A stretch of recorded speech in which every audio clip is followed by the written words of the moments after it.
Welcome to the Poor Man's Gourmet Kitchen, where we share gourmet recipes at a low-budget wonder. Now check this out.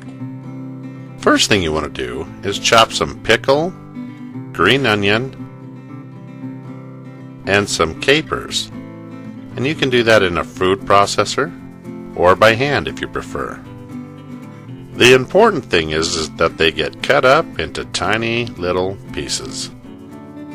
Now here I've got some mayonnaise, and it might surprise you that my next secret ingredient is sour cream.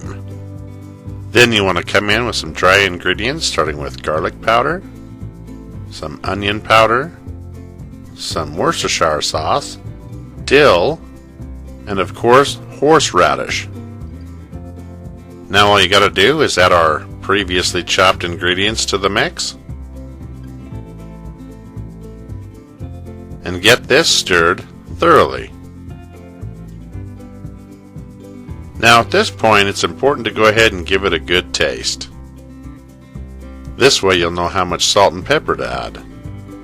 But it's also important to realize that this is one of those sauces that needs to marinate and set up in your refrigerator overnight. So make sure that you realize when you give it a quick taste once again that it'll reach its full potential and potency after the marinade in the fridge. Then you'll be ready to serve with your favorite fish fry.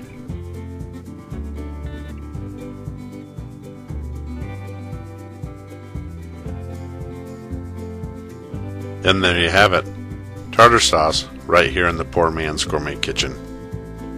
Thank you for watching, and be sure to stop by poormansgourmetkitchen.com for more recipes and exact ingredients.